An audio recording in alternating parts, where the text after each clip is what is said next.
some of it cannot be frozen, so please eat more, and feel free during the course of this whole thing to go up and get more food. I'm Nancy Shulman. I have a loud voice, so you'll be able to hear me well. My sister is Margie Shulman, and we're hosting this event. Welcome to the Women of Reformed Judaism, including the men.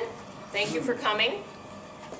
Just to give you a little background on the carousel, this started, the idea kind of germinated about 15 years ago when my nephew, Margie's oldest son, David, graduated from Williams College. The speaker at Williams College that year was, what's his name? Superman. Christopher Reeve. And he had already had his accident, so he was sitting in a wheelchair with the tube, and he was speaking very slowly and with great effort, but his message really stuck to my brother, and that was, when you leave your university, just keep in mind your community and always give back to your community. That was his basic message. So Jim carried this with him, and he thought, what can I do to give back to my community? Well, his first thought was to put up a building buy a building where he would house his collections. If you look around,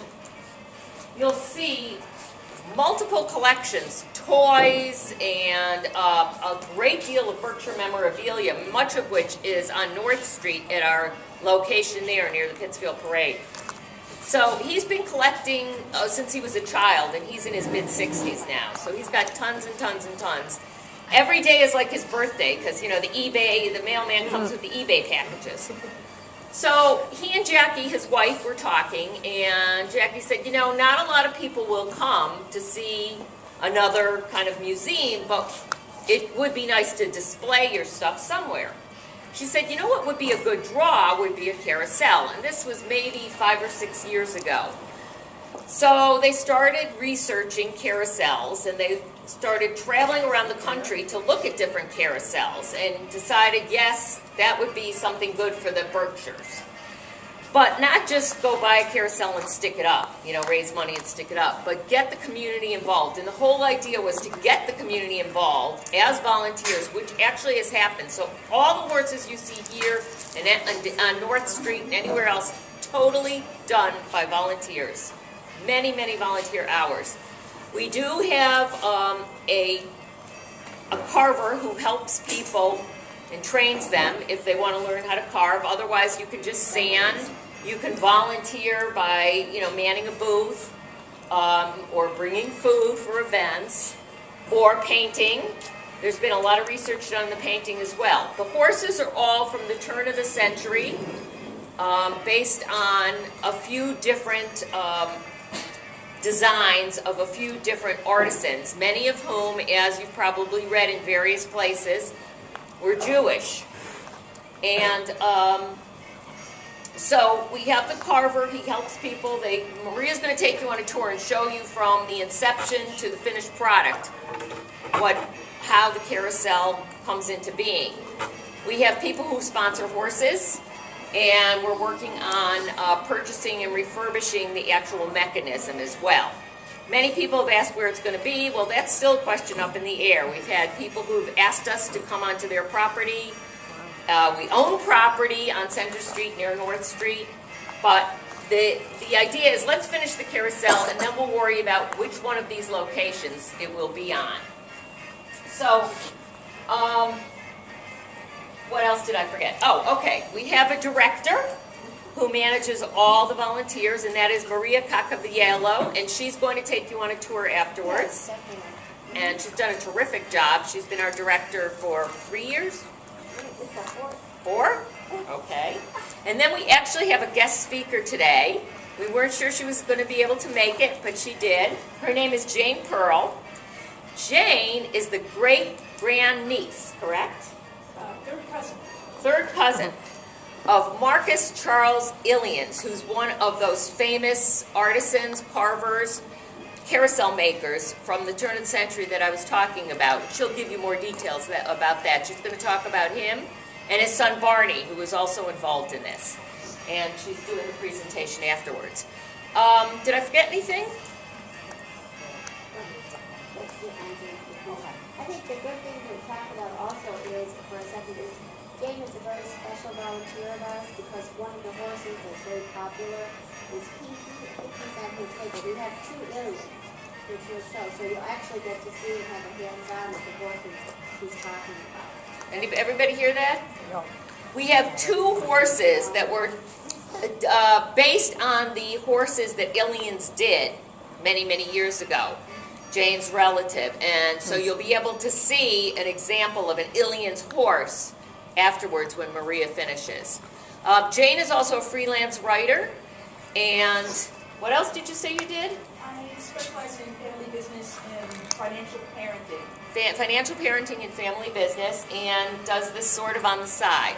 So are there any other questions about the carousel, about volunteering? We love volunteers. We love donations, and we love people who eat. Anything else? Nope. Okay, so I'm going to turn it, sorry? When is the facility open? The hours, Maria, what are the hours? Saturday hours are from 9 to 5 every day, or anytime you'd like with an appointment. So you can come here and volunteer anytime during the week. It's open 9 to 5 during the week. Yes. And if you want to come in or bring a group, we do encourage that as well. Just call Maria. There's also a website, www.berkshirecarousel.com, and all the information is on there. We have a newsletter that comes out every other month with news of what's happening with the carousel and people in the carousel and carousels around the country. The one thing I didn't mention is that when Jim and Jack went around and Jackie saw all these carousels, the model that they're really using is one in northern Canada called North Bay. And they're doing, what they did, which is up and running and very successful in making money, is we're basing ourselves on their model, also done by the community and so forth. Okay? So, yeah? Just before you finish, I just want to give you, on behalf of Women of Reformed Judaism, a donation for the Carousel Project. Oh, how in sweet. appreciation of having us all here today and Thank getting you people very out on much. a cold winter day. Great. And putting out such a beautiful thing. Thank you very much. I'm going to turn it over to Maria. Well, thank you. I was just curious about this space. If we could hear at some point about how the mall came to... We started in a small building. Yeah, Maria. But talk loudly. Okay. She's got a soft, sweet voice. Turn the music down a little. That would be Jane just- for her computer. Yeah, okay, one second. I'll put this down. Can you hear me? If you don't know. Okay, well, yeah. Push down here and you can... I'll stand in the middle. We were very, this was donated to us. We started, when we first hired our carver, we were looking for a space to, that we could actually open a woodworking shop. And we started in what amounted to a 2-car garage. It was very small, but the horses and the carvers that came to us, the volunteers, managed to do a wonderful job. And actually, the first horse carved, as you'll see later, is that beautiful white horse there. We did our first 6 horses in a very, very tiny, tiny space. And then after that, we thought we started getting growing pains. So we went to 5 Whipple Street, which was like 10,000 square. It was absolutely huge, huge space. And it was donated to us by Pittsfield Lawn and Tractors. And I must say the one thing about this community is we have been inundated with in-kind donations. We have never had to pay any rent, which has really, really helped us move forward with the project. So after staying there for 2 years, there came a time where the landlord had to rent the space, and he just really couldn't donate it anymore. So we just by chance called up the mall.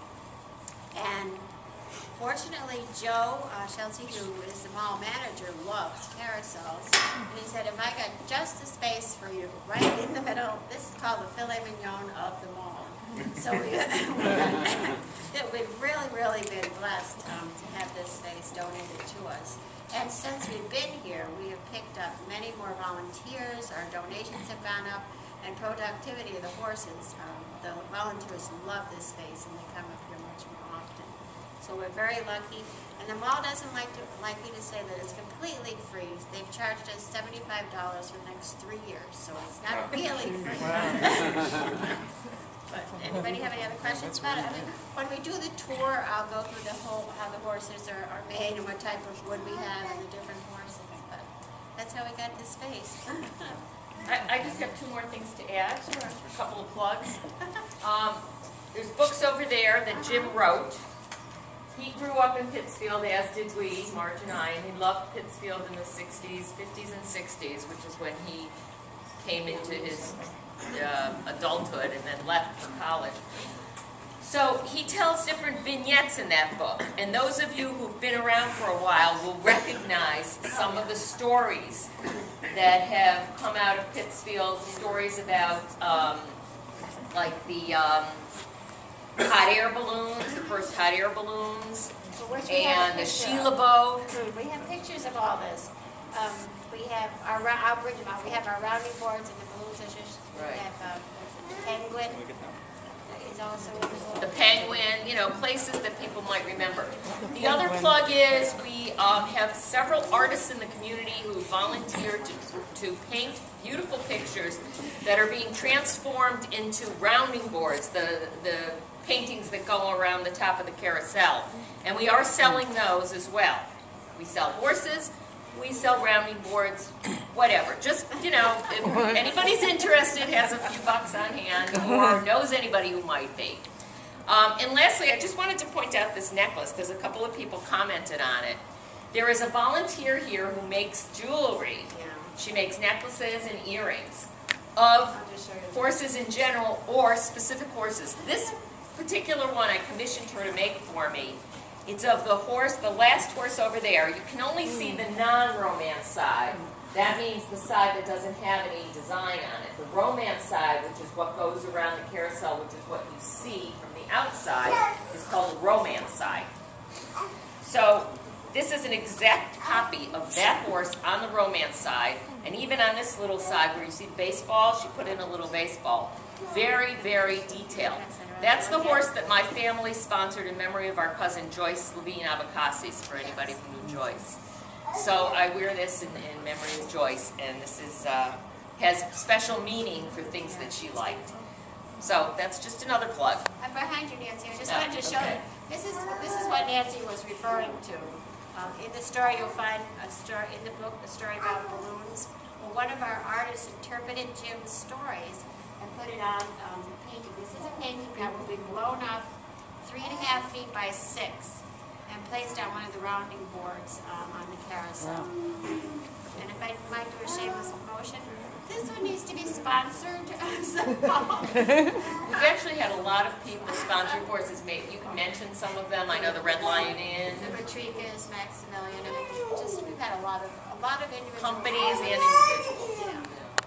So, and you'll see as you go through, she can point out, and they choose their own themes. Basically, the horses have to be, as I said, based on the turn of the century artisans carvers who created them. That's the style, but you can decorate them within reason with any kind of theme that has meaning to you. And all the rounding boards will be Berkshire themes.